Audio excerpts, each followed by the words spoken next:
Assalamualaikum warahmatullahi wabarakatuh. Selamat siang, salam sejahtera untuk kita semua.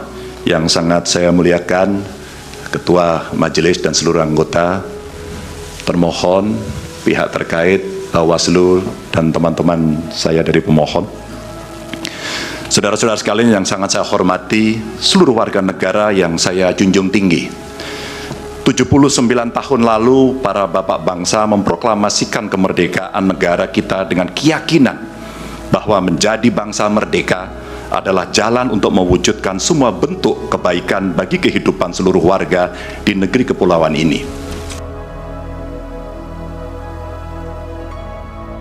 Dalam keprihatinan besar kita yang peduli pada kehidupan negara dan bangsa yang bermartabat sedang mempertanyakan apakah negara ini bisa setia pada cita-cita luhur yang melandasi kelahirannya. Negara ini lahir dengan visi untuk menjunjung kemanusiaan, kesetaraan, dan keadilan. Dan setiap negara dengan visi mulia semacam itu niscaya menghendaki kepemimpinan yang sanggup menomorsatukan kepentingan dan kesejahteraan warga di atas kepentingan pribadi mereka yang berkuasa.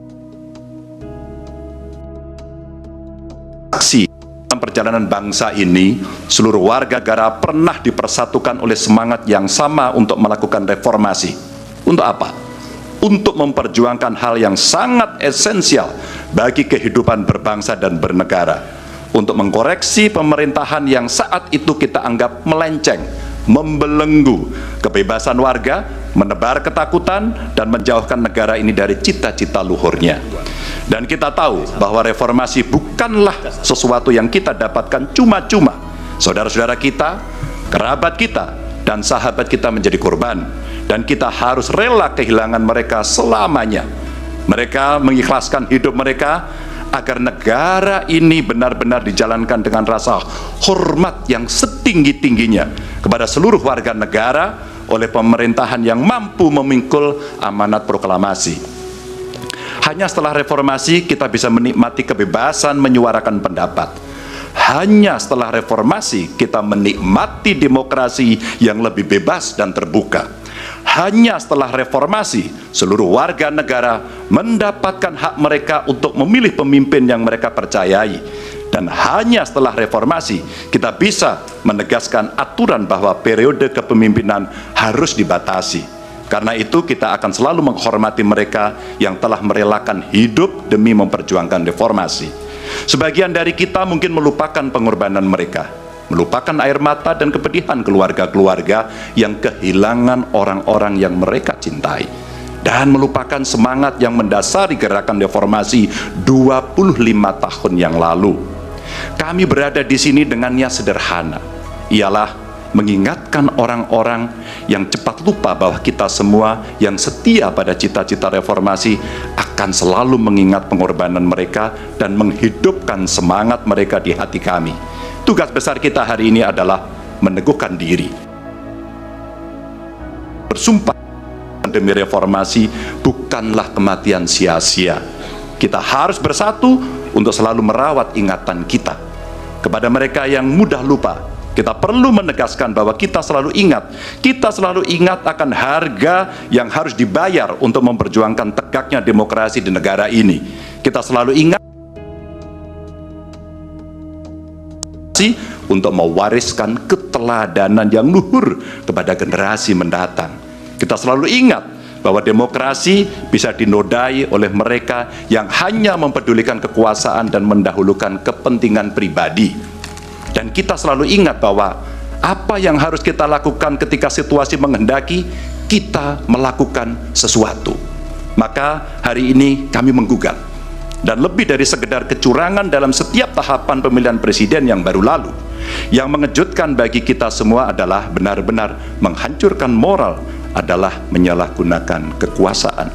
Saat pemerintah menggunakan segala sumber daya negara untuk mendukung kandidat tertentu, saat aparat keamanan digunakan untuk membela kepentingan politik pribadi, maka itulah saat bagi kita untuk bersikap tegas bahwa kita menolak semua bentuk intimidasi dan penindasan. Kita menolak dibawa mundur ke masa sebelum reformasi, kita menolak pengkhianatan terhadap semangat reformasi. Kami menggugat sebagai bentuk dedikasi kami untuk menjaga kewarasan, untuk menjaga agar warga tidak putus asa terhadap perangai politik kita, dan untuk menjaga impian semua warga negara tentang Indonesia yang lebih mulia. Dan bagi kami, ini impian yang harus kita kejar agar setiap langkah kita meninggalkan jejak tak terlupakan bagi masa depan yang lebih baik.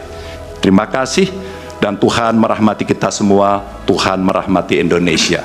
Assalamualaikum warahmatullahi wabarakatuh. Waalaikumsalam.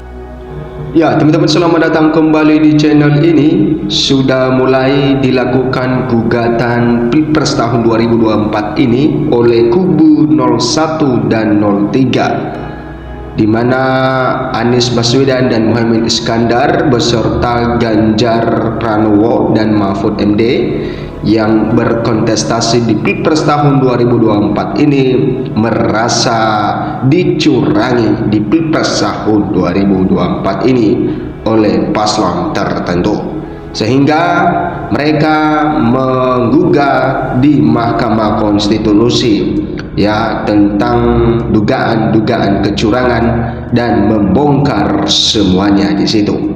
Nah, teman-teman, seperti yang telah kita saksikan tadi mengenai gugatan yang disampaikan oleh Ganjar Pranowo, bahwa apa isi yang digugat oleh Ganjar Pranowo, yaitu tentang perjuangan para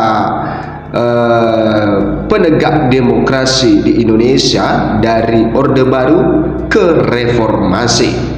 Nah, tentu di dalam hal itu, itulah yang disampaikan oleh Ganjar Pranowo untuk menjadi ya negara ini menjadi sistem demokrasi atau dari era Orde Baru ke reformasi, maka itu membutuhkan satu tenaga yang sangat-sangat memprihatinkan ya, karena di situ bukan hanya sekedar ya diberikan sebagai negara reformasi atau masa reformasi, tetapi itu sudah ya memberikan korban-korban jiwa di situ, sehingga itu yang perlu kita ingat sampai hari ini ya, harus diingatkan lagi kepada orang-orang yang cepat lupa. Nah, itulah yang disampaikan oleh Ganjar Pranowo. Bagi orang-orang yang cepat lupa, maka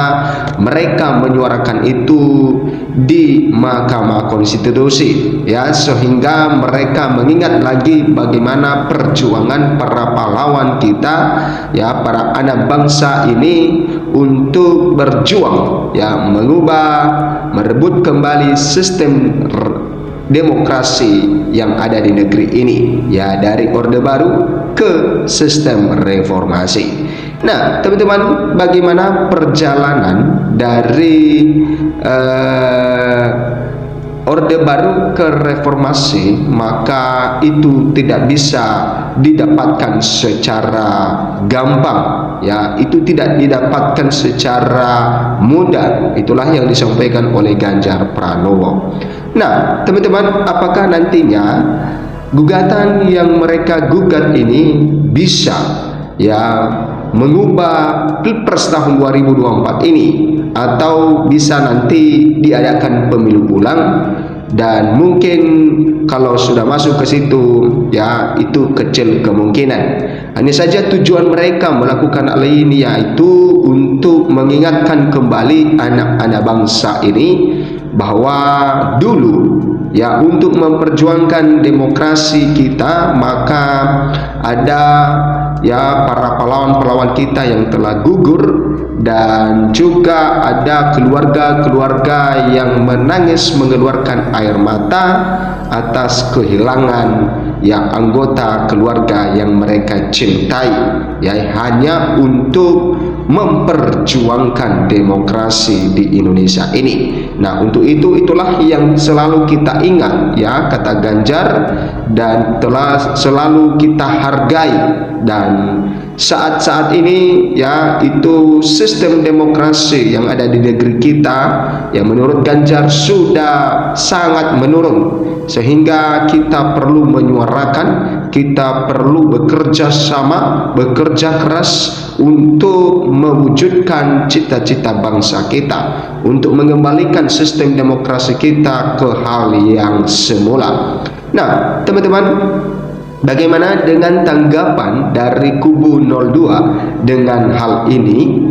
Ya, tentu mereka juga memberikan satu pembelaan ya kepada tim mereka, yaitu terutama kepada Prabowo Gibran, ya, supaya nanti apa yang sudah diputuskan oleh KPU sebagai pemenang di Pilpres tahun 2024 ini mereka tetap dapatkan, ya, karena menurut KPU dan telah diumumkan oleh KPU, pemenang Pilpres tahun 2024 ini adalah Prabowo Gibran. Mereka mendapatkan suara lebih dari 58% atau sekitar 96 juta lebih penduduk Indonesia memilih mereka. Dari 38 provinsi yang ada di Indonesia, maka 36 provinsi mereka memenangkan Pilpres tahun 2024 ini. Sangat besar sekali, di mana 2 provinsi dimenangkan oleh Anies Mohaimin, sedangkan Ganjar Mahfud mereka kalah total di semua provinsi. Nah, itulah yang diputuskan atau diumumkan oleh KPU di Pilpres tahun 2024 ini. Nah, dengan adanya pengumuman itu, maka selaku kubu 01 dan 03 mereka menggugat hal itu. Mereka tidak menerima dengan kemenangan itu, karena menurut mereka telah mendapatkan banyak dugaan-dugaan kecurangan, ya, ada intimidasi, ada aparat yang ditegakkan, ada aparat yang dipergunakan, dan ada juga ya penyalaan kekuasaan. Nah, itu yang mereka usut di Mahkamah Konstitusi.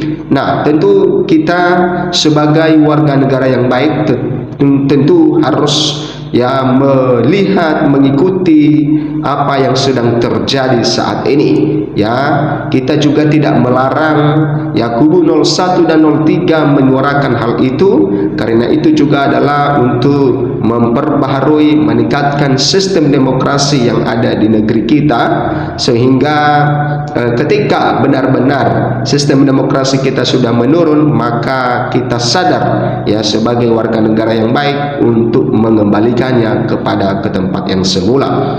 Dan tentu untuk kubu 02 yang sudah menang di Pilpres tahun 2024 ini, ya terus ya mereka juga pasti memberikan pembelaan dan juga bukti-bukti di dalam hal ini. Nah, teman-teman, ya kita harus menjaga kondusivitas bangsa ini, ya kita harus ya bersama-sama bergandengan tangan untuk mewujudkan kedamaian yang ada di negeri ini. Terima kasih, sampai jumpa di video berikutnya.